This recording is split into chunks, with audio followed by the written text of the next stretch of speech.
आपने किस्से और कहानियों में सुना होगा कि राजा महाराजा अपनी प्रजा का हाल जानने के लिए, उनका सुख दुख जानने के लिए अपना भेष बदलकर अपने राज्य में घुमा करते थे। तो इन कहानियों को सच कर दिखाया था हमारे यहाँ के एक प्रधानमंत्री ने। तो ये कहानी एक ऐसे ही पीएम की है, या ये कहें कि आज़ाद भारत के वो एक ऐसे इकलौते पीएम हैं जिनसे पुलिस स्टेशन में रिपोर्ट लिखने के बदले रिश्वत मांगी गई थी। तो कहानी को आगे बढ़ाने से पहले आपसे अनुरोध है कि अगर आप चैनल पर नए हैं तो प्लीज़ चैनल को सब्सक्राइब कर दीजिएगा और हाँ, घंटी वाले आइकन को दबाना मत भूलना।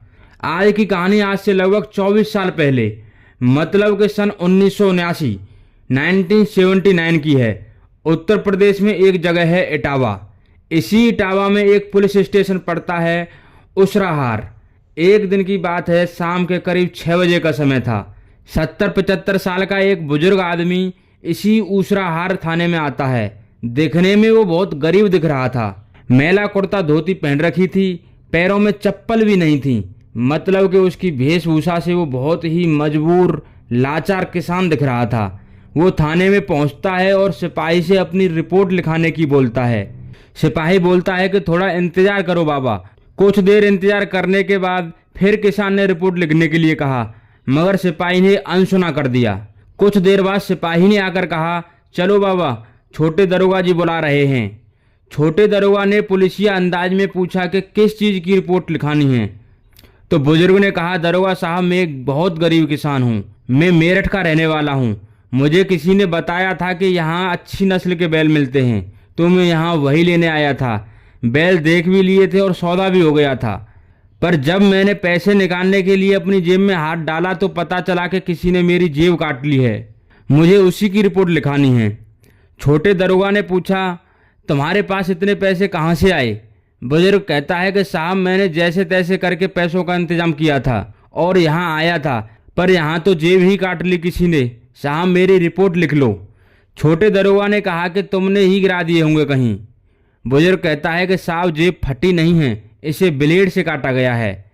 पुलिस वाले फिर कहते हैं, तुमने ही खर्च कर दिए होंगे कहीं, या फिर कहीं गिरा दिए होंगे। घर पर पता लगेगा तो इस डर से तुम यहाँ आ गए हो। तुम जाओ यहाँ से, तुम्हारी रिपोर्ट नहीं लिखी जाएगी। अब किसान उसराहार थाने से निकलकर बाहर की एक बाउंड्री पर बैठकर बड़े दरोगा का इंतजार करने लगता है। बड़े दरोगा भी आ जाते हैं, पर वो भी किसान की रिपोर्ट लिखने से मना कर देते हैं। थक हार कर किसान जाने लगा तो एक सिपाही पीछे से आया और बोला, बाबा, थोड़ा खर्चा पानी लगेगा, अगर आप दो तो आपकी रिपोर्ट लिख दी जाएगी। रिपोर्ट लिखने की बात जब किसान ने सुनी तो वो बहुत खुश हुआ, लेकिन खर्चा पानी के नाम पर किसान ने गुहार की कि वह एक बहुत गरीब किसान है। लेकिन काफ़ी अनुनय विनय करने के बाद भी जब बात नहीं बनी तो किसान कुछ रकम देने के लिए राजी हो गया। 35 रुपये में बात पक्की हो गई। मतलब 35 रुपये की रिश्वत में रिपोर्ट लिखना तय हुआ।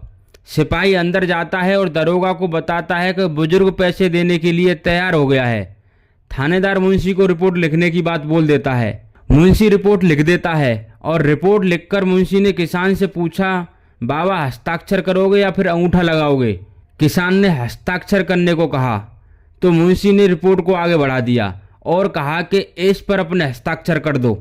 किसान ने पेन के साथ अंगूठे वाला पैड भी उठा लिया तो मुंशी सोच में पड़ गया, अगर ये हस्ताक्षर करेगा तो अंगूठा लगाने की स्याही का पैड क्यों उठा रहा है? किसान ने अपने हस्ताक्षर किए। मुंशी देखता है कि उस बुजुर्ग ने अपने मैले कुर्ते की जेब में हाथ डाला और मोहर निकालकर पहले पैड पर मारी और फिर उस कागज पर ठोक दी। मुंशी ने जैसे ही कागज को गौर से देखा तो पूरे थाने में हड़कंप मच गया। कागज पर नाम की जगह पर लिखा था चौधरी चरण सिंह और नीचे स्टाम्प पर लिखा था प्रधानमंत्री भारत सरकार। दरअसल वो बुजुर्ग व्यक्ति और कोई नहीं, वह उस समय के प्रधानमंत्री चौधरी चरण सिंह थे, जो थाने में अचानक ही निरीक्षण करने के लिए पहुंच गए थे। उसके बाद तो उसराहार का पूरा थाना सस्पेंड कर दिया गया। तो ऐसे थे हमारे किसान नेता श्री चौधरी चरण सिंह जी। 28 जुलाई 1979, 28 जुलाई 1979 को ये प्राइम मिनिस्टर बने थे, जो सिर्फ और सिर्फ 23 दिनों तक भारत के ऑफिशियली प्रधानमंत्री रहे, क्योंकि सरकार इंदिरा गांधी जी के सपोर्ट से बनी थी और 23 दिन बाद ही उन्होंने अपना सपोर्ट वापस ले लिया था। तो इस वजह से उनकी सरकार गिर गई थी। तो दोस्तों, इस वीडियो में बस इतना ही। इस वीडियो के माध्यम से हमारा उद्देश्य किसी की भावनाओं को ठेस पहुंचाना नहीं है, बल्कि आपको सचेत करना है, आपको जागरूक करना है। तो आपसे फिर मिलते हैं नेक्स्ट वीडियो में। जब तक के लिए नमस्कार, जय हिंद, जय भारत दोस्तों।